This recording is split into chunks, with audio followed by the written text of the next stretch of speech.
So today, this is focused on mobility, and we want to talk about musculoskeletal problems in older adults. Excuse me. This is for many of you that are in occupational and physical therapy. This may be a little bit familiar to you. So I apologize if it's a little too basic, but hopefully we'll be able to cover everybody's skills and interests here. Before I move on, I just wanted to share some of the updates on COVID. And it's this expression, it ain't over until it's over. So we're in a lull. As you know, COVID goes just like flu, it goes up and down like a roller coaster. So the good news is that we are in a lull. But there are some bits of information that we all need to be aware of. So the first one is that COVID, like all viruses, is somewhat of a masquerader. Viruses like to mutate. They try to evade the immune system. And just as a reminder that COVID is part of the virus family that has a wide range of impact. So right now, COVID preferentially impacts the severity with people over the age of 80, where in some instances there's 20% mortality rates. But there are variants of the SARS virus that are much more lethal across all age groups. And specifically, that's the Middle Eastern SARS virus. And so we're keeping our fingers crossed, we being collectively all science and medicine, that we don't see these types of variants resemble the Middle Eastern variant. But there are variants running around, much like the flu, right? You know, they're always an educated guess as to which variant or strain, they call them strains, not variants, and for influenza. And so sometimes they hit it right on the, hit the nail on the head, and sometimes they're a little off. The good news is that there's always some level of cross protectivity, so that's the good news. But this is why I wanted to share with you in terms of what's happening with the variants, particularly in nursing home and very frail older adults. So this is the distribution of the variants, and you can see the North and South Dakota area. There's kind of a light green, so there's 100. Under 150 cases in these green states. So that's the good news. If you're a dark blue or dark whatever, teal, you've got more variants in the area. And of course, we're North Dakota being next to Minnesota, there's a high incidence of the variants, and these are different variants, right? There's like a half dozen different variants that are circulating. So the potential from, as you say, being next door to a state for, travel going from one state to the next, is that the variants will potentially come into the contiguous states just based on travel. So the other thing is that the vaccine efficacy against the variants declines with increasing age. So you can see that for severe disease, you get 60% efficacy in one study. Now, this is just one study, and this is with the protein vaccine, not the mRNA. And you can see that as people get older, going from 70 to 74 on down, or on up, I should say, to 85 years of age, that the efficacy of the variant declines. Now, this is a little different than the efficacy against the garden variety COVID, if you can call it that. But it's important for us to remember that the older adults are very susceptible. And as I went to the East Grand Forks Sanford Clinic for a meeting today, I was just astonished by this young lady who walked in the clinic without her mask, all in a huff, saying, "I don't have a mask. I don't need a mask. I don't have COVID." And really offended that she was asked about all these questions. Does she have fever? Does she have symptoms? And of course, she was there to see a doctor. So who knows, what the reason for her seeing the doctor was. And 3 elderly women in the waiting room. And I'm thinking to myself, how unbelievably selfish, of this snotty woman who, just doesn't want to believe anything, but is not even thinking about these elderly people that happen to be in the waiting room Well, you know, she did put on the mask, but if I had a paddle, I would have spanked her. All right. The other point is that in the nursing homes, vaccinations will reduce, but not totally eliminate severe COVID variant disease. And so here's another study. Now this happens, both of these studies were done in outside of the United States, but I think the lessons are there, right? So 15% of vaccinated elderly who get COVID have severe disease. So, you know, 15% is a significant number. Whereas 80% who did not get vaccinated have severe disease. So again, you can see that there's a 65% reduction in you know, the incidence of severity, but nonetheless, this 15% group are still at risk for severe disease and death. So bottom line is that we're not out of the woods yet. I have no idea what that expression came from, but it's I think it holds true as to what we're experiencing. So I think we need to really demonstrate patience and you know, just not assume that you know, that this is done.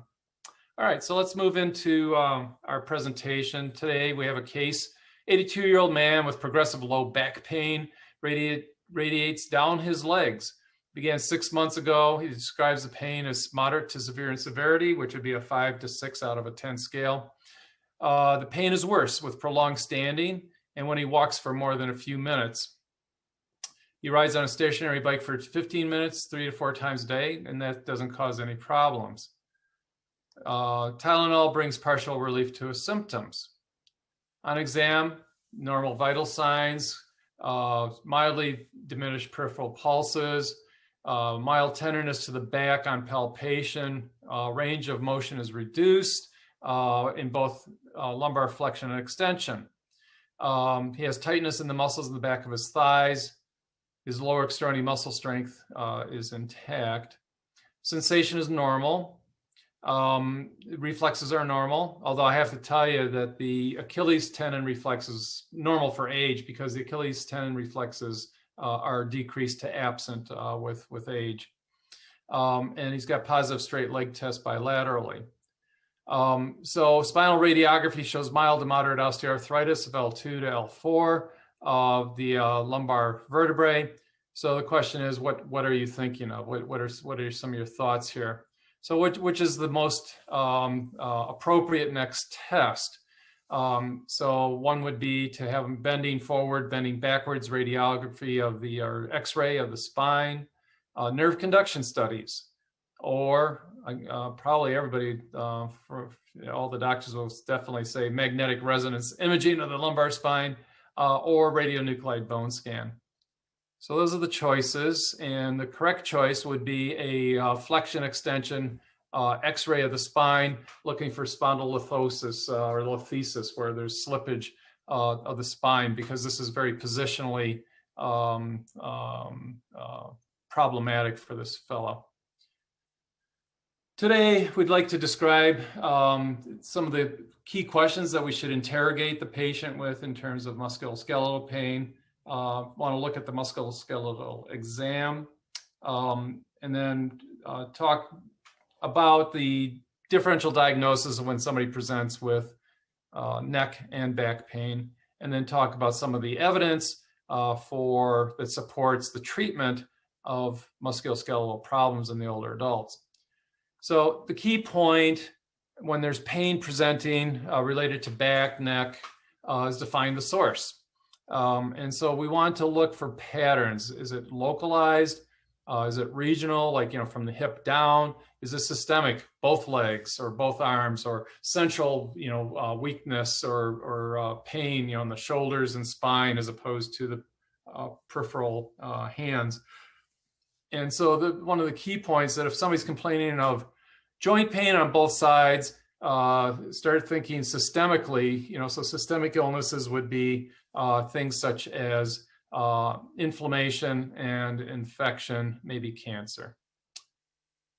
So in terms of finding the pattern, so we want to associate symptoms with what causes the pain. So sneezing, coughing, does that cause pain? Does bending over increase the pain? So what brings on the pain? And is it exaggerated by different positions, walking stairs? So actually you expend more energy walking downstairs than you do walking up, believe it or not. But that can be a source of either weakness or of pain. And then importantly, is the pain worse in the morning? So morning stiffness tends to suggest a rheumatoid or inflammatory type condition. And then the question of whether the pain radiates. And so if the pain starts in the groin and goes down to the knee, or if the pain goes from the sacrum and radiates down to the right of the leg, we start thinking about radiculopathies. Does the pain cause the patient to cease the activity associated with the pain? That's really important. So the two questions I always have, does the pain wake you up at night? Does it prevent you from going to sleep? And has there been a change in your physical function as a result of the pain? And then the last question was that, did it come on suddenly, slowly, and has it gotten worse over time, or is it getting better? So in terms of the exam, it's very important to observe gait and mobility, posture, and standing. If there's a kind of an antalgic gait where they're kind of hopping from one side to the next. So are they favoring one limb over the others? I had one patient come in who was always listing to the right. And so I've seen this a few times, and generally it's a neurologic problem, but sometimes you might have a short leg or other reasons for why the person's sort of like looks like they're on a boat that's turning towards the side. And then as part of the exam, you want to check the joints and muscle groups and again, look for patterns. So you want to identify patterns of weakness. And as I kind of alluded to, the malalignment, so short leg syndrome, you might see a shift in the hips in one direction, or there might be, for real severe short leg syndrome, you might have a steppage gait. You also want to look for any joint swelling. And so there's a swelling related to the joint. Is there fluid within the joint? Sometimes you can use ballottement to press the joint and see if there's a little bulge on the other side, particularly in the knees.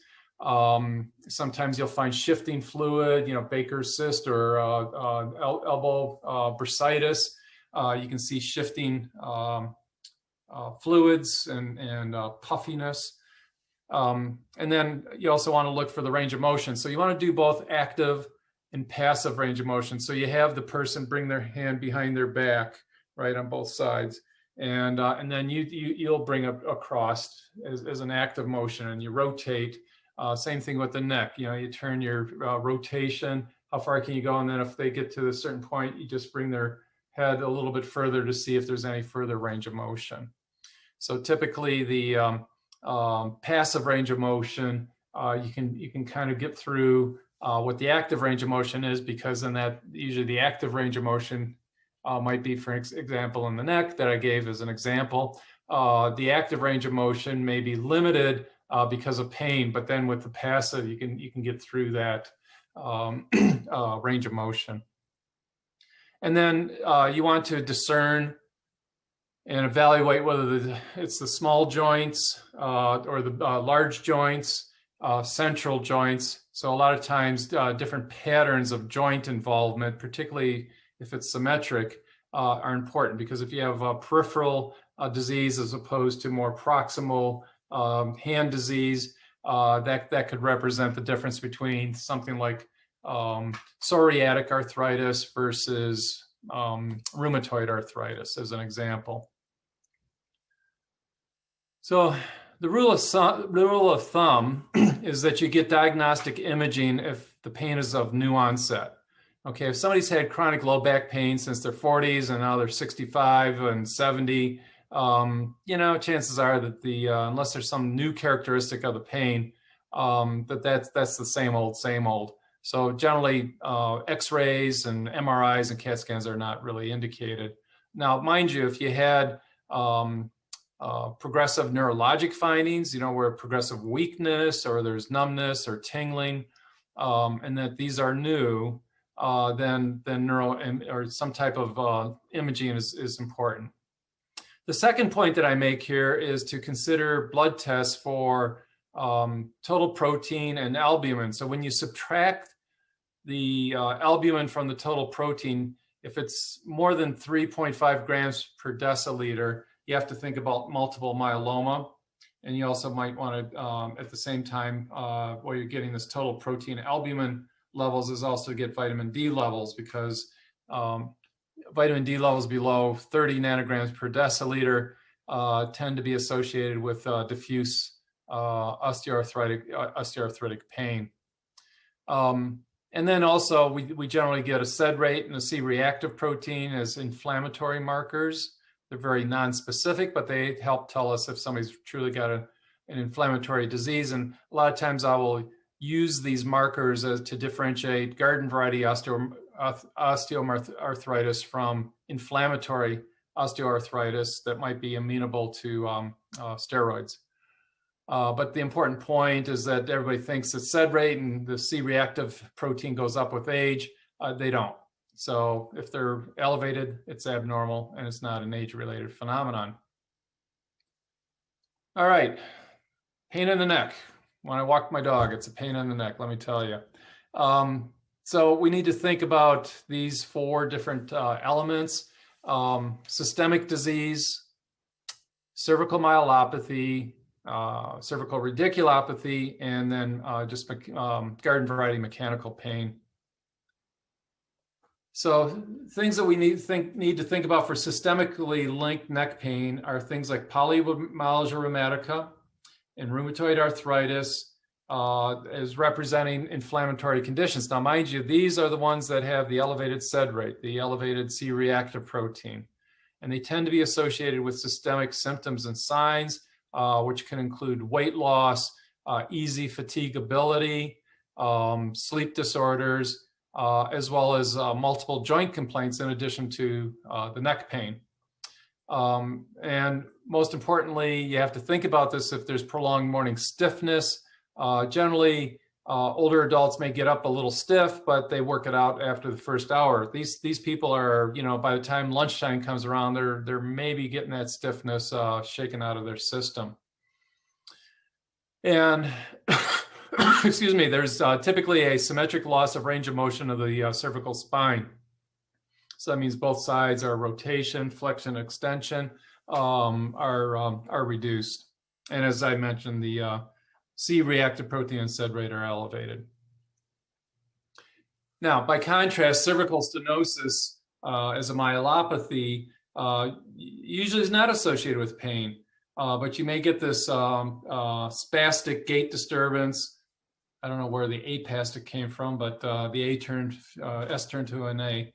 But it's a spastic gait disturbance, so you're flip-flopping your feet around while you walk, and you'll have weakened lower extremities.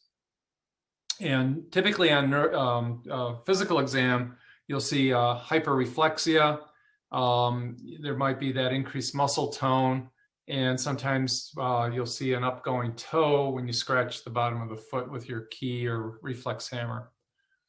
On the opposite end of this, you'll find lower motor neuron findings in the upper extremities, and those tend to be just generalized weakness. So the bladder symptoms include urgency, frequency, or urinary retention.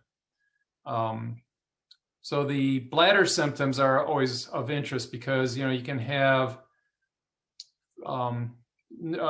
autonomic nervous system problems with other diseases, but, certainly cervical stenosis is in the differential diagnosis, but there are conditions with Parkinson's disease that are called Shy-Drager syndrome, which is associated with autonomic insufficiency. And so you'll see things like bladder retention, constipation.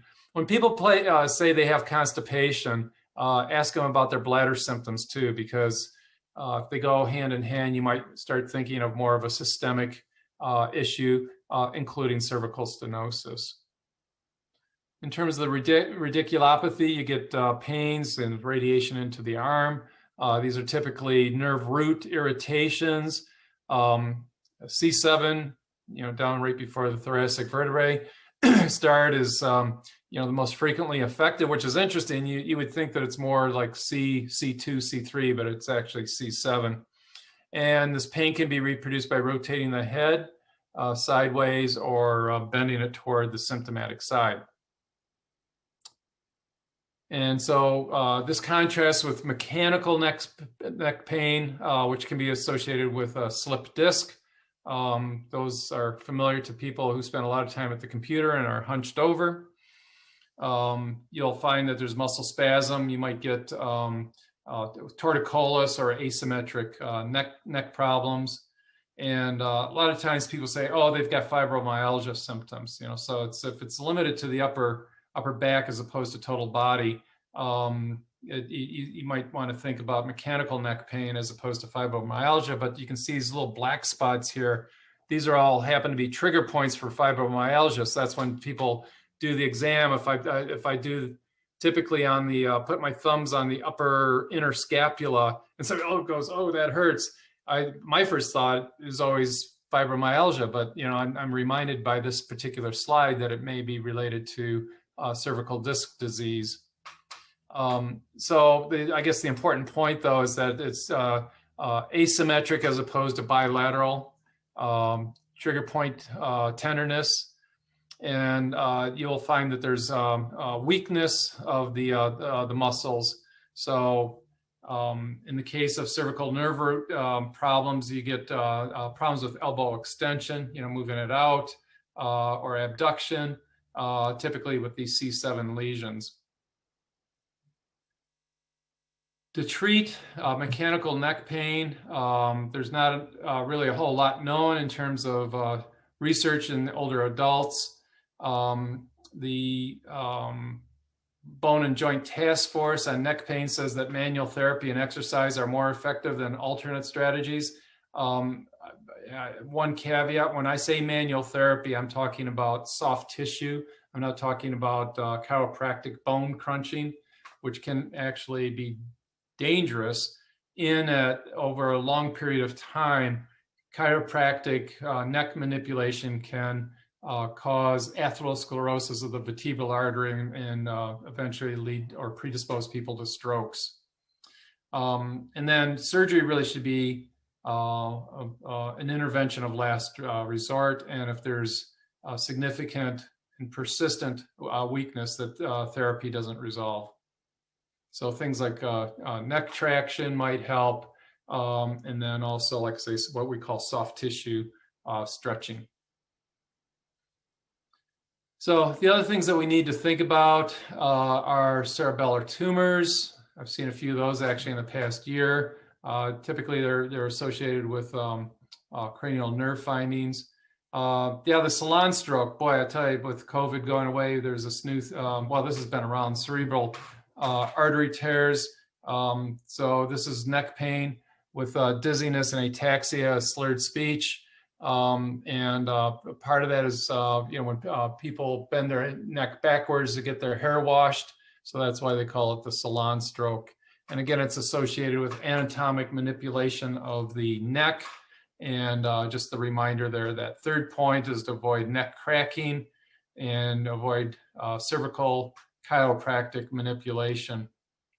Finally, the last point there is either acute or chronic meningitis or subacute meningitis. Typically, you'll have fever, stiffness, and altered mental status. Maybe confusion or sleepiness would be the most common signs. And meningitis is generally associated with 2 out of those 3. You don't have to have all 3 of them. So if you have fever and neck stiffness, for sure, or if you have fever and altered mental status, you have to think meningitis. So in terms of back pain, so we're moving from neck pain to back pain. Here's a table that has the different considerations. So tumor, you need to think about persistent and progressive pain at rest. A lot of times these are pain at bedtime too. You may also have some systemic symptoms, such as generalized weakness. in part maybe due to anemia. The tumors can increase the SED rate, so you might make you think that it's inflammatory, but they're often accompanied with an abnormal either bone scan or MRI. So something like multiple myeloma, you have to do a traditional X-ray. You can't use a bone scan because you won't find multiple myeloma. And it's of interest that if people come from New York City and happen to be around during the 9/11 incident, there's an increased occurrence of multiple myeloma in those patients for unknown reasons. Something, that they inhaled in the air that predisposes them to multiple myeloma. But there's a whole study, a group study of 9/11, and they don't have to be right in the area. It's anywhere in Long Island or in the area. In terms of infection, again, this is persistent pain. Typically, you will have a fever or there'll be a periodic fever. Think in terms of tuberculosis, for example, where you have nighttime sweats and fever. There'll be tenderness over the spine. And again, the SED rate is going to be elevated with probably an increase in white blood cell count. The last one is the unstable lumbar spine. So these are where people bending over and going back up, that's where the pain occurs.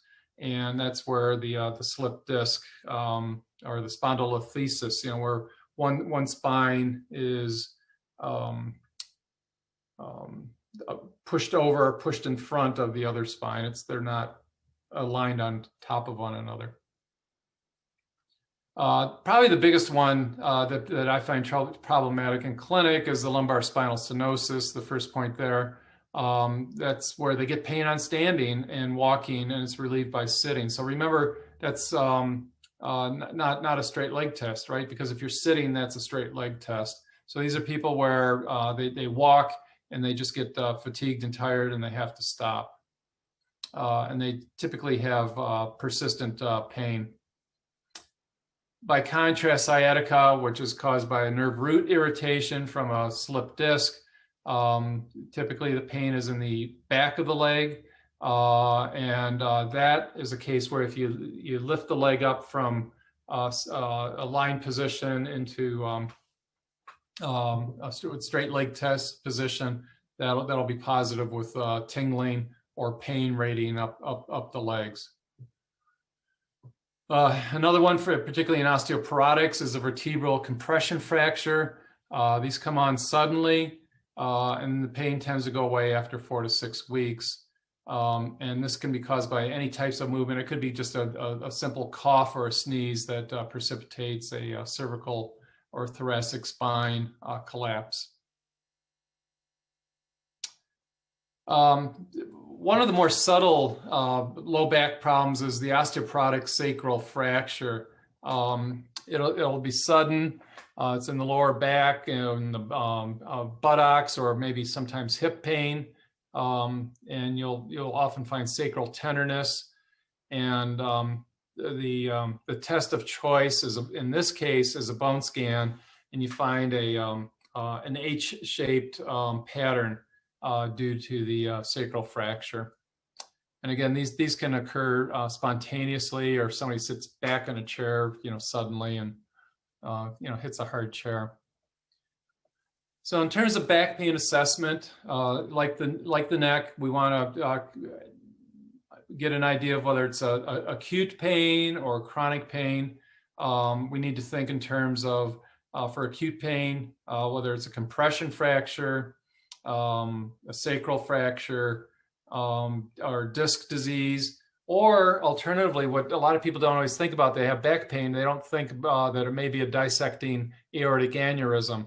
So if somebody was a former smoker, 40-pack year smoke history, and is male versus female, so it turns out male smokers are more at risk for aortic aneurysms, particularly if they have high blood pressure and atherosclerosis or hyperlipidemia.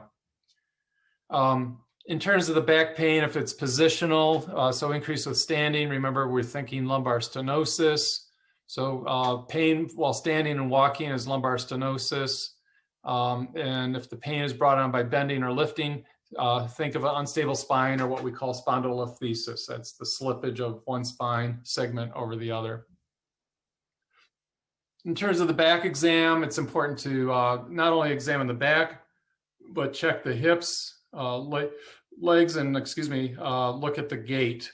So with the patient upright, you want to move the back through the 4 planes of movement. So that's flexion, extension, and side bending in both sides.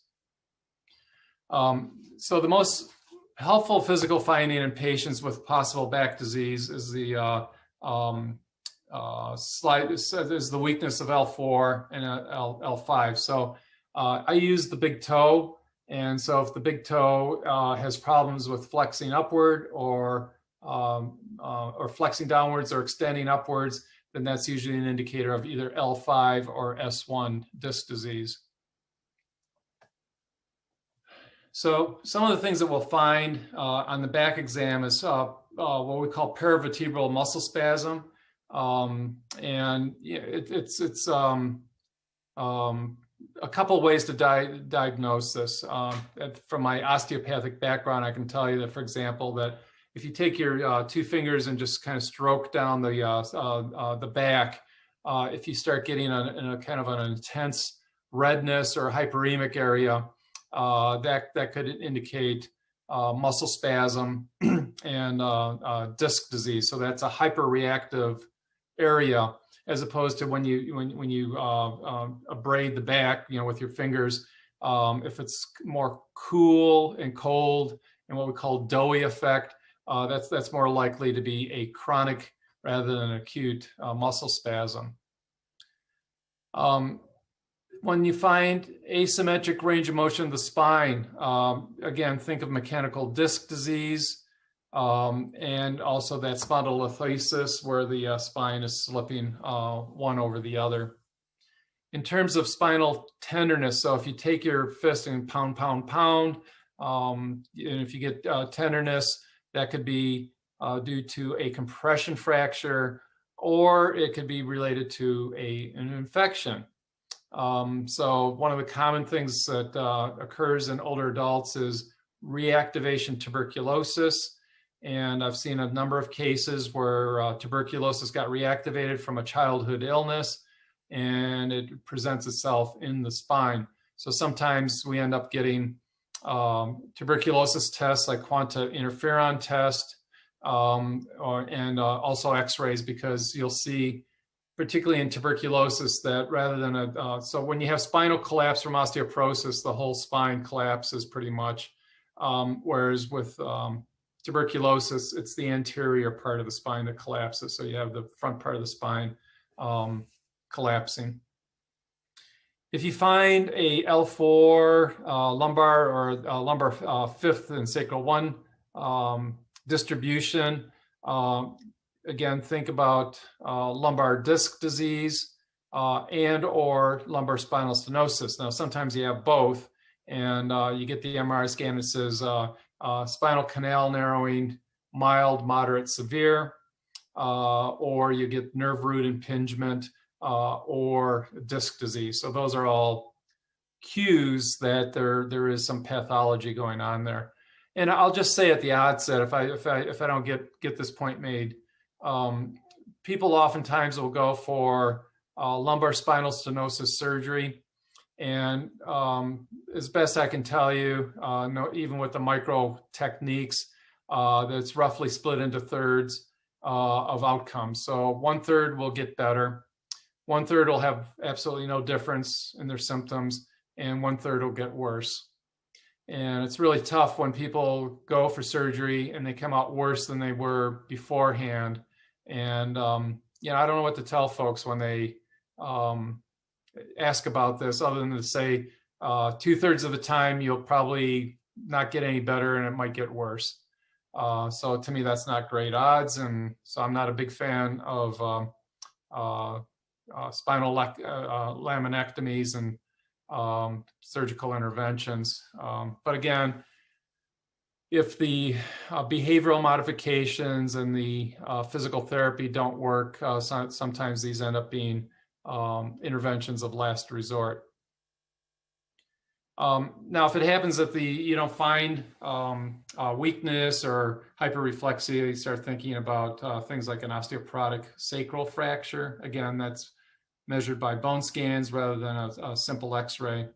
Also think about maybe hip disease that's referred to the back, tumors, and then also referred visceral pain. So if you have, for instance, the 12th thoracic vertebra is tender, so right just around the rib cage level, you have to think in terms of pancreatic cancer as an example. If it's a little bit lower, like around L1, you might start thinking about kidney disease. But any of those back problems sometimes are a representation of what's going on internally. So it's just as equally important to do an abdominal exam and to try and tie things together, such as do you have weight loss or other symptomatology like early satiation. So that could be associated with ovarian cancer, which would be more like a T11 lesion. So if you have a mid-back lesion or tenderness, that may be coming from testicular or ovarian cancer. So again, it's not that the cancer's gone to the 10th thoracic vertebra or the 11th thoracic vertebra, but rather the pain is being reflected because of the somatographs, the reflex pain from each of those organs are associated with those levels of spinal involvement. Well, this may be just a little bit busy of a slide, but this helps kind of look at where the nerve roots are, and so you can see just as they progress, the big problem with hip flexion or hip extension is associated with the L2, L3 lesions. So in terms of hip flexion, if you have pain in hip flexion, you have to think about the second lumbar vertebrae as being problematic. Whereas extending your leg backwards, for hip extension, you have to think, or the problems with the gluteus maximus, then you start thinking about the fifth lumbar or the first sacral nerve. So what we call red flags, all right, this is like medical emergency time. If there's newly associated symptoms with osteoporosis, or if you find an acute neurologic deficit, so sudden arm weakness or sudden leg weakness, you're going to want to get some type of neuroimaging, whether it be brain or spine. A lot of that depends upon the symptoms. If somebody suddenly becomes incontinent of bowel or bladder, that's a spinal cord lesion until proven otherwise. People that have back pain and face a fever or neck pain and face a fever. And then likewise, if you've ever had a history of cancer and you have new onset of back or joint pain, you need to consider imaging in that case too.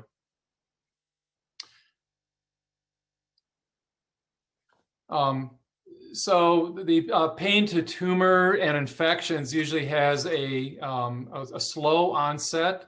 And it progresses. It becomes more persistent and severe. Typically is not a positional type pain, and a lot of times it's associated with systemic symptoms such as weight loss, early satiation, bloating, nausea and vomiting, for example.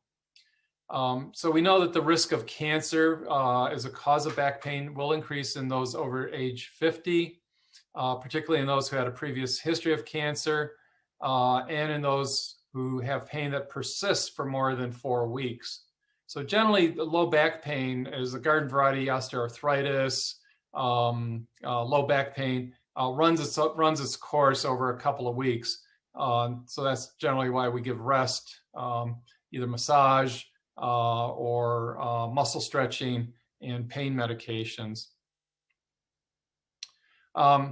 And then the other thing to consider is that people at that final point there is to evaluate infection as a source of back pain.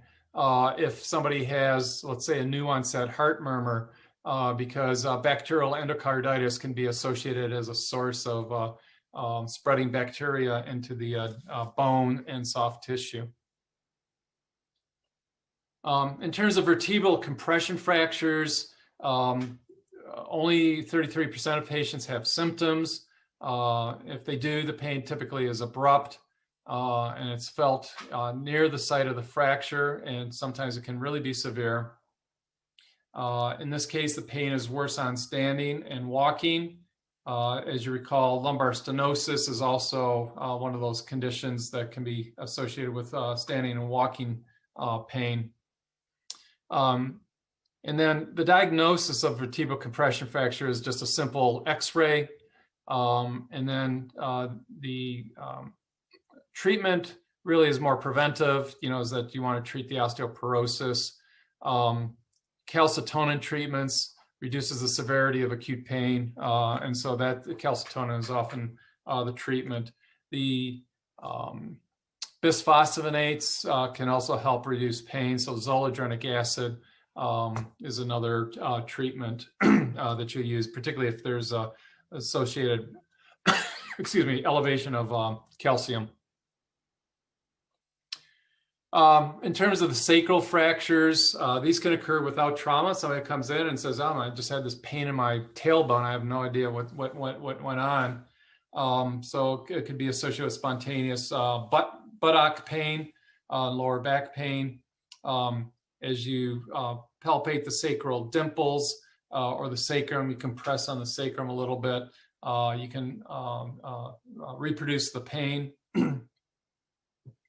And the important point is that X-rays, which we always get, the sacrum, are typically negative. And so a lot of times providers don't remember to get the bone scan to look at this, technetium bone scan to find this H-shaped sacral pattern. And then finally, the CAT scans can also be used to look at displacement of the bottom part of the sacrum. Like osteoporotic fractures, the pain usually resolves over a 1 to 2 month period. Now, the famous nonspecific back pain, it happens to be the most common reason people come into clinics. A lot of times it's a sudden or abrupt onset. Somebody will come back from work and they say, I think I bent over bad or something, and my back's out of whack. These pain syndromes are often made worse by motion, and you might find some weakness of, again, the greater toe inflection or extension, and that would suggest that you have disc disease. And the bottom line here is to try to avoid anything aggressive, short of just letting nature take its own course and allow for some healing. And we'll talk a little bit about this as heat or ice, massage, lidocaine, Tylenol. Although in the younger person, I have to tell you that nonsteroidal anti-inflammatories in younger than 65 work better than Tylenol. But you can actually alternate and very cautiously and judiciously use nonsteroidal anti-inflammatories in older adults, as long as they don't have reduced renal function. Yeah, so the Choose Wisely campaign says to avoid nonsteroidals in individuals with hypertension. Well, that automatically takes out 2/3 of the older adults because 2/3 have hypertension. Definitely don't use it in people with heart failure. This is usually systolic heart failure and not so much diastolic heart failure. And then any condition of chronic kidney disease of typically 60 milliliters of creatinine clearance or less. So that would, if somebody has kidney stage 3 disease, you don't want to be giving them nonsteroidal anti-inflammatories. With the one caveat, I'll just say that if somebody is at end of life their life expectancy is not more than 6 months, it may not be such a bad thing to give them nonsteroidal anti-inflammatories if it will give them pain relief. So that's the only caveat when we're talking palliative care. Again, you don't need to get x-rays, CAT scans, MRIs with back pain if there aren't any of those red flags. Okay, so that's, fever, weight loss, lateralizing signs, particularly signs that involve the face and the cranial nerves, or incontinence of urine or bowel. Those are additional red flags where you do want to get imaging. So we talked a little bit about, or I made some reference to the treatment modalities. So Tylenol scheduled 1 gram every 8 hours is the preferred regimen.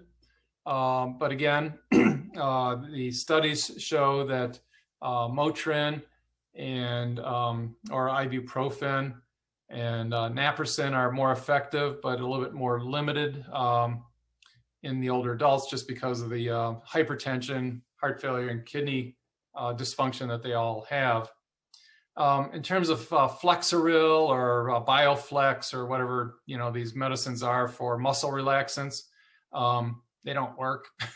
So some people swear by them, but it's pretty much placebo. Topical options include a lidocaine patch or lidocaine gel, like a 1% or 3% gel, which happens to be a little bit cheaper than the lidocaine patch. The lidocaine patch is called Salonpas, and I don't know, it's like $28 or something per patch, so it's quite expensive. Mentholated ointments, icy hot, for example, some people find that that's beneficial. I like to use soft tissue stretching. I refer people to the osteopathic manipulation clinic, so OMT clinic. Tends to be a little bit more what I call muscle energy than a chiropractic, which tends to be a little bit more high velocity, but not in every case. If you refer to a chiropractic, just make sure you specify soft tissue treatment, not high velocity. So in terms of joint pain, I'm a big prescriber of turmeric. And as one of my postdocs sent me a message today, she says, I don't think you're taking turmeric properly because you're not taking enough of it. And I said, no, I actually am taking enough of it. You need 3 grams of turmeric daily, so 1 gram 3 times a day to really have an impact on anti-inflammation. Heat, you'd be shocked. People will come in with different joint pain, back pain, and you'll ask them if they've tried heat or cold therapy, and nothing.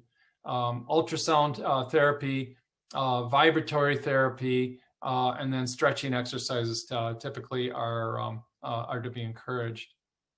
Oops. So I just want to summarize, and we'll take some questions here, is that back problems are one of the biggest reasons that people go to the clinic. The key is, particularly with osteoporosis, is prevention.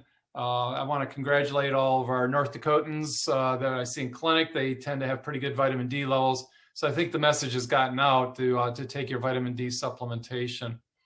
And again, if there's any red flags, such as bladder problems, actually constipation could be a red flag. New onset of constipation would be a indication for getting bone imaging studies. So with that, I'm just going to open it up to questions. Let me just look at some of the questions here. So Lynn is asking, any idea what amount of turmeric per day is appropriate and helpful? Yeah, so that's that 1 gram 3 times a day. So that should work. And oh, somebody asked about magnets for therapy. Yeah, that's a good question. So it's kind of a lark, thinking that magnets don't work. I asked a medical student to look up what the evidence is for magnet therapy. And lo and behold, he found a study of reasonable design that showed that magnetic therapy, wrist magnets, help with knee osteoarthritis. So, it doesn't hurt, unless you have a pacemaker. Magnetic therapy to be encouraged. And let's see. Yeah. Jervis. There's a question in the Q&A box. Do you think chiropractic care is detrimental for the general population, the elderly, or just those listed in the slide? No, yeah, no, I think chiropractic care is an alternative approach, towards health. I mean, I'm an osteopathic doctor, and I practiced limited, amounts of manual manipulation. So I'm not against it. I just avoiding the neck, just because there are case studies pretty much that show that frequent manipulation of the neck does put stress and torsion on the vertebral artery that can cause a point of juncture for intimal tear and eventually rupture. So it's like I say, remember the salon, stroke where, the elderly lady puts her head back and has a stroke. So from that, and it's not for everybody, right? So it's limited in numbers, but the problem is you can't predict who's going to have an adverse effect versus who's going to have nothing. So the other problem with frequent spinal manipulation, and I'm just not talking chiropractic, I'm talking about people who crack their backs and stuff like that. You get hypermobility syndromes, and so your back keeps cracking more and more, because of the hypermobility. So you can cause joint laxity, and that's why a lot of the therapy requires, muscle strengthening in addition to any type of manipulation therapy. So they have to go hand in hand.